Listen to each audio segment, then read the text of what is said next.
sempre que minha vida desejar. Boa noite, pessoal. É sempre com muita alegria que estamos aqui, que visitamos aqui com essa tarefa.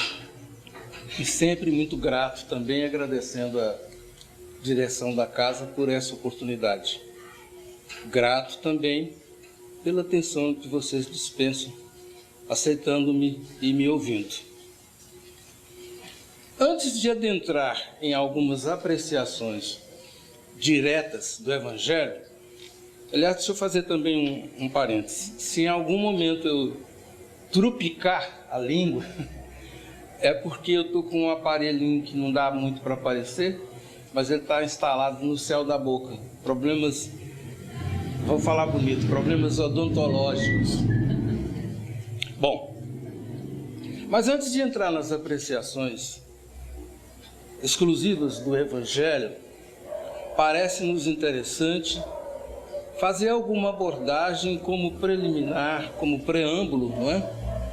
Para a gente entender essa coisa dos bens materiais, desse aparato que nos cerca, que é o mundo espiritual, o mundo material, do qual nós tanto dependemos, e que consiste a necessidade de um jogo de cintura para conviver com esses valores tão importantes, muitos deles de sobrevivência mesmo, mas também e principalmente com o objetivo de convivermos com as coisas do espírito, com outros valores que não são palpáveis, que não fazem parte dos encantos que os nossos sentidos nos trazem quando admiramos uma coisa,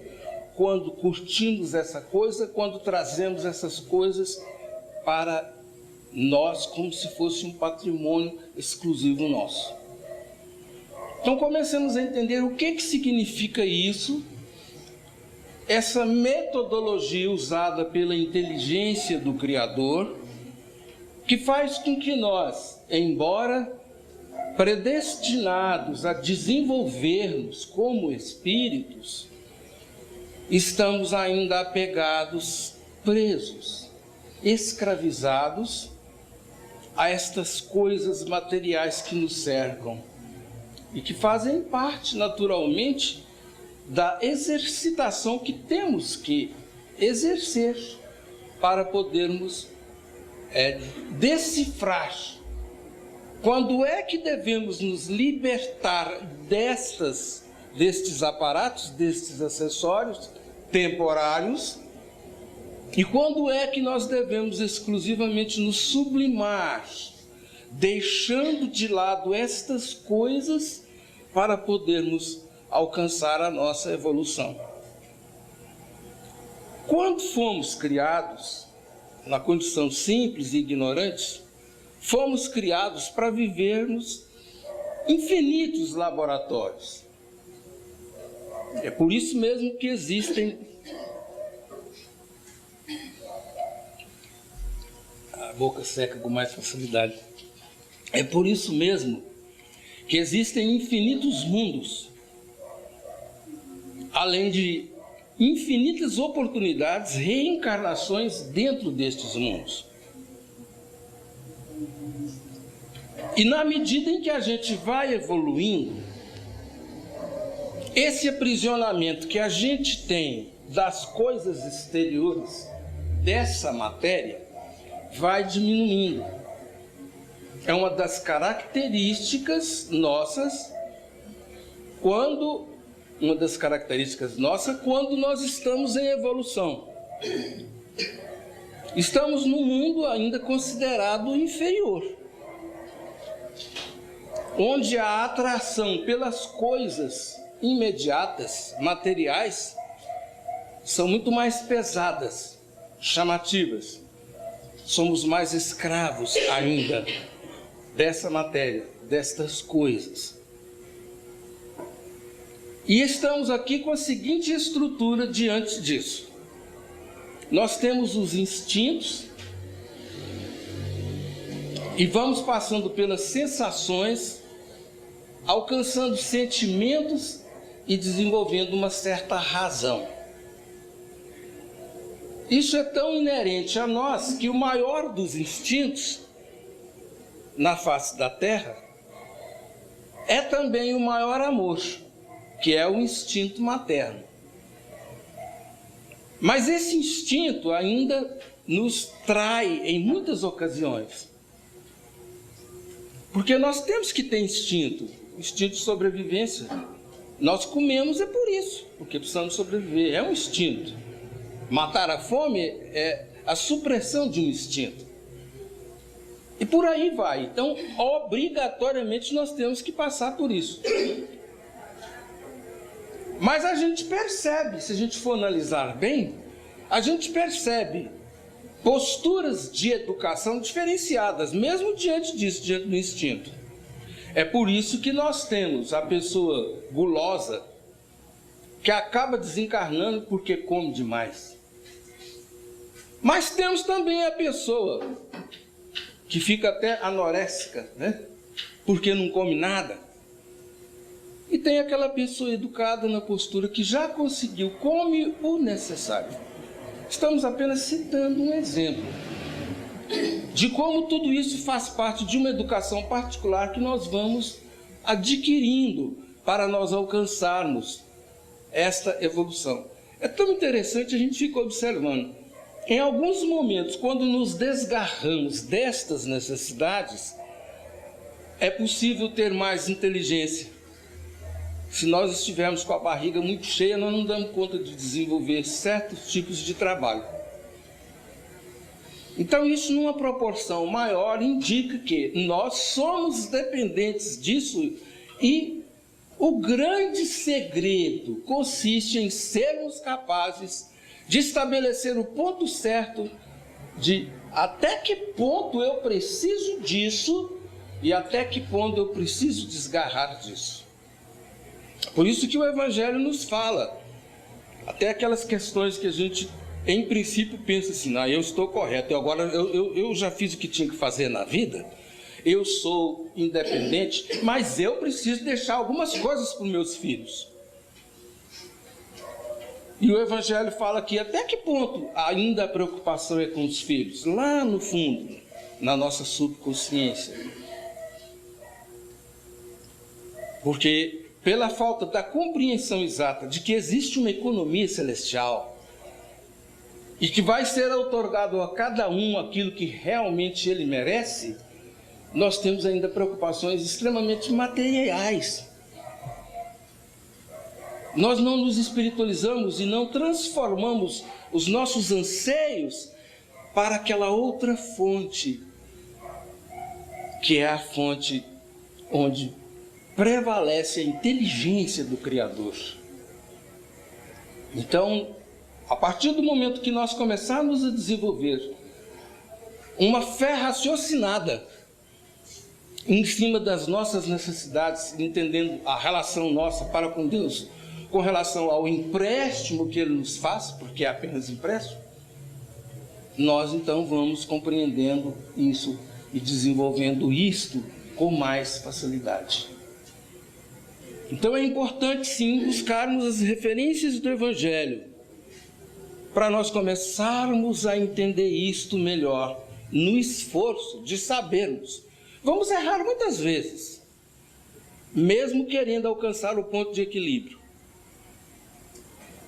Eu preciso de um pouco mais de dinheiro. E quantas vezes nós fazemos isso? Protelamos. Não, só mais um pouquinho. Eu vou, aparecer um negócio. Depois que eu fizer esse negócio, eu vou modificar o meu procedimento. O meu ritual será outro. Eu preciso dedicar uma causa assistencial. A nossa consciência já nos cobra isso. Eu preciso fazer alguma coisa, já compreendi que sou espírito devedor, que nós todos aqui na Terra o somos. E que a melhor forma, eu tenho aprendido isso na doutrina espírita, que a melhor forma é auxiliar o próximo, porque fora da caridade não há salvação. Eu sei disso, mas eu vou fazer. Só daqui um tempinho eu vou resolver os problemas aí. E nesta história toda, nós passamos uma vida inteira. No fundo, o que está nos atrapalhando é o apego às coisas materiais. Então é esse o exercício que nós temos que aprender, desenvolver, né? Para encontrarmos o ponto de equilíbrio. Nem sempre é fácil, mas quando queremos, nem que demore um pouco, nem que a justiça divina tenha que ter esse respeito que tem para conosco, esperando-nos para que lentamente nós alcancemos esta evolução, nem que tenha que acontecer assim, nós precisamos pelo menos estabelecer o início desta jornada. Nas iniciais do Evangelho diz assim que o amor aos bens terrenos constitui um dos maiores entraves, um dos maiores impedimentos ao nosso adiantamento moral e espiritual. Quantas e quantas vezes nós voltamos ao plano espiritual e em função do apego que temos, isso é repetitivo. Esse é um dos maiores problemas. Imaginemos a frustração quando nós chegamos lá, voltamos lá e observamos a nossa realidade, tomamos conhecimento da nossa ficha, somos esclarecidos mais uma vez, e aí, olha que frustração terrível. Meu Deus, mais uma vez, eu não dei conta de me desprender das coisas da terra. Comecemos a nos analisar, vamos simbolizar da seguinte maneira. Quando o pai dá um computador para o filho, importante, necessário, faz parte muitas vezes das pesquisas acadêmicas que ele tem que fazer, ou de complementações profissionais que ele utiliza através da informática, é importante. Mas de repente o danado do menino quer ficar o tempo todo, vaza à noite, com aquilo que hoje é chamado até de síndrome, porque se encantou tanto com aquela coisa material. É assim também que podemos ser vistos no plano espiritual. Até que ponto a vida não passa de um computador para nós que estamos encantados? Que temos um laboratório imenso, assim como aquela criança ou aquele jovem tem, para poder desenvolver outros estímulos, participar de outras realidades, mas que não se encantou com aquele presente. E a reencarnação é um presente para nós, mas nós apenas nos voltamos para o aspecto material desse momento importante que é a vida, e nós não nos desgarramos daquilo que encanta simplesmente os sentidos imediatos, mas que não fortalece o nosso coração e não enriquece-nos em espírito. Então, são coisas que nós temos que parar para pensar, para analisar. Porque o Evangelho diz que nada nos pertence na terra, nem mesmo o nosso corpo, não é? Explicando que nós seremos despojados do nosso corpo, não é? E de todos os bens materiais. Uma forma que eu me permito agora, sem ser personalista, mas é em função dos meus defeitos, eu vou falar. E também foi um exercíciozinho, tem sido um exercíciozinho bom para mim, por isso que eu vou falar. Eu simbolizei da seguinte maneira, quando eu quero pensar sobre isso. Meu Deus, quando eu chegar no plano espiritual, a única coisa que eu vou ter por questões éticas, nós mantemos as nossas vestes. Mas pode acontecer, e vamos todos fazer essa abstração. Vamos imaginar isso. De uma hora para outra, sem ter nadinha. Eu pensar assim, meu Deus, eu preciso escovar meus dentes. Onde é que tem uma escova? E nós não temos nada. Façamos essa abstração. Imaginemos-nos, de repente, e sem saber onde buscar. Porque agora a gente pode falar, não, eu peço ao meu irmão, você compra uma escova para mim? Não estou falando para usar a escova dele não, viu gente? Compra uma escova para mim, não é? Você tem alguma aí em estoque? Uma escova nova para mim? Não é desse jeito que acontece. Eu posso chegar lá. Então, eu faço esse exercício, às vezes, para mim poder entender, porque eu serei despojado de tudo.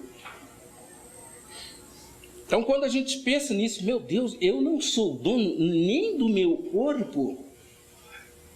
Essa realidade é pujante, nós precisamos analisar isso. Aliás, não dá para a gente imaginar quantas pessoas, né, ficam tão escravizadas, pessoas já velhas, que ficam tão loucas para ganhar,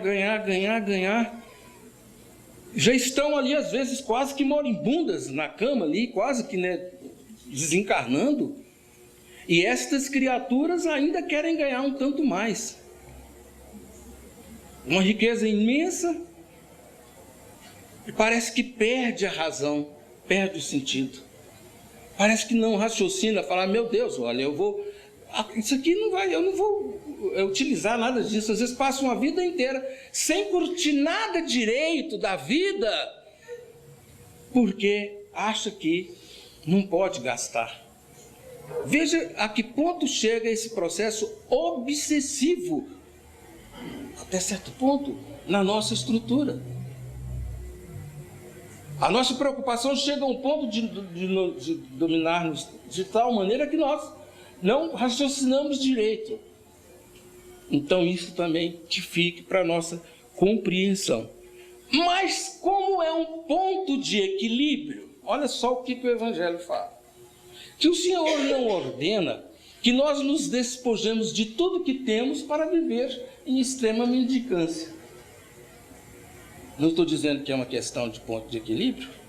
Ninguém está dizendo que nós não precisamos ter as coisas. As coisas básicas nós temos que ter. Ninguém está dizendo que nós não temos que ter.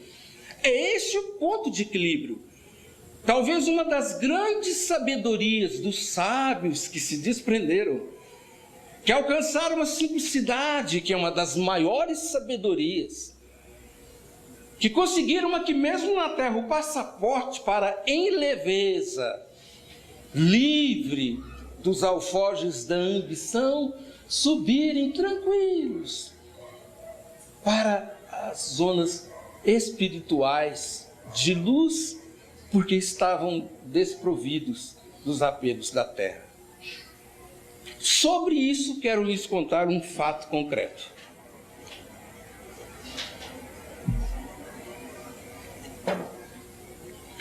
Acho que eu já contei isso aqui uma vez. O Chico Xavier ia para uma peregrinação. Peregrinação, que a gente fala, que o Chico fazia aos sábados. Era naquele período de tarde e noite, crepúsculo ali. Existia à época um largo. Quem conhece Arraial, quando a gente fala assim, um arraial? Alguém conhece? Ninguém conhece? Sabe, né?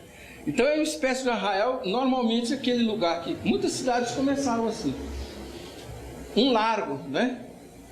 E sempre muito as casas colocadas assim nos extremos, e naquele meio ali onde a pessoa passava. Os arraiais que eu conheci, por exemplo, eram lugares na roça, né? Que inclusive passavam gado ali e tal. Então, neste local ali, perto da Comunhão Espírita Cristã, à época, né? Em Uberaba, parecia um arraial. Era passagem do Chico, carregado de gente, aquele povo ficava agarrando ele ali e tal, coitado. Até pensava assim, abrindo um parênteses, pensava assim, meu Deus, a questão da idolatria, né? Por isso que a mulher ficava doidinha para pegar, ficou doidinha para pegar na túnica de Jesus. Tinha gente que ficava doidinho para encostar ali no Chico. E ele balançava para lá e para cá, aquele tanto de gente agarrado nele, e ele ia seguir aquele cortejo. Num determinado momento, o Chico para, olha do outro lado, passava no meio daquela área ali, daquele pequeno arraial, olhou do outro lado, debaixo de uma árvore frondosa, que era uma gamileira, que sempre é muito grande. O pessoal olhou e ele pediu licença, o pessoal pediu que o povo tivesse a gentileza de deixar ele sozinho lá. E o Chico foi e atravessou. Daquele local ali dava para ver o Chico no outro extremo, conversando com aquele senhor. Era um senhor negro, com a roupa de gari, segurado na vassoura, meditando assim, olhando para o horizonte, numa postura ou numa vibração que dava para sentir algo profundo e sereno que partia de um ser tão simples da terra. O Chico chega, reverencia aquele negro, puxa-lhe as mãos e as beija, dialoga alguma coisa e sai humildemente e volta para reencontrar-se com o seu pequeno cortejo. Não faltam aqueles que são indiscretos, aqueles que às vezes até são fofoqueiros. Queria saber de alguma coisa, que novidade é essa? Né? Os outros mais éticos ficaram calados. Mas aquele que é acostumado a falar, curioso demais, a língua estava coçando. Perguntou o Chico: Chico, mas quem é aquele? O que você falou para ele? O povo olhou assim com áreas de condenação. E o Chico disse: ah, meus filhos, como muitas vezes ele falava, ou às vezes falava, meus irmãos. Ah, meus filhos, não posso lhes revelar quem é aquela alma de luz. Agora vejam, eu considero isso uma das passagens lindas que a vida me concedeu de exemplos. Porque naquele momento o que o Chico falou ficou gravado no meu sentimento, no meu coração, para sempre. E disse: aquele é um espírito de luz que nem precisava mais estar na terra, mas que para sentir os encantos da terra sem depender dela, vejamos se cada um dá conta de sentir isso no coração. Ele voltou à terra para sentir as belezas da terra sem depender dela, porque ele quis, livre das convenções humanas, poder curtir tudo que a terra tem de belo. Nós não sentimos essa beleza, só sentimos se tivermos coisas. Isso é de um encanto, de um exemplo acima da medida. Então é importante que nós, nesse exercício, porque aquele espírito, segundo ele, estaria em outras situações, preferiu vir ainda com um manto mais que simples de uma negritude, para poder sentir as belezas das luzes, para poder curtir aqui, independentemente da escravização que as coisas materiais nos trazem. Mas o Evangelho nos fala, nos chamando então para uma outra realidade com relação aos bens materiais. Porque o Evangelho diz assim, que aquele que dá aos pobres salda uma dívida contraída com o Criador. Analisemos agora este outro aspecto. Além daquela finalidade que nas iniciais nós comentamos, do desenvolvimento do nosso instinto, convivendo com as coisas materiais para transformá-las em sentimentos e sublimar, também as coisas materiais são o trampolim, é o instrumento intermediário para que nós tenhamos acesso ao nosso próximo e, utilizando da oportunidade que ele nos dá, aplicarmos como bons aplicadores os valores que a economia celestial nos emprestou para podermos aplicar corretamente em favor da obra do Criador. É por isso que os espíritos, o espírito Lacordaire, aqui nesta lição, nos ensina que quando nós fazemos isso, nós estamos apenas saldando a dívida que temos para com o Criador. Cada um de nós nasce com uma cota certa, não apenas para nossa sobrevivência, mas também para auxiliarmos nesse balanço econômico da economia celestial, suprindo-nos uns aos outros, servindo daquilo que nos sobra. E aí me permita lembrar de um exemplo extraordinário que também ficou gravado. com relação àquilo que nós podemos oferecer para as criaturas. Nós espíritas somos pidões. Nós não temos dízimo, não é? Fazemos essas campanhas, precisamos de auxílio para poder desenvolver as campanhas assistenciais. Então, numa dessas de ficar pedindo, quando eu ainda estava na ativa, eu fui pedir colaboração dos meus amigos, porque a gente precisava de coisas, de material, de acessórios, assim como foi colocado aqui, para a gente fazer o bazar. Tinha a finalidade de oferecer alguma coisa bem mais barata para as pessoas que necessitavam, mas tinha também pegar um dinheirinho, porque senão como é que fazia para manter a instituição? Muitos colaboravam, mas nem sempre era suficiente. Então, nisso que eu fui pedir, eu estava pedindo coisas usadas.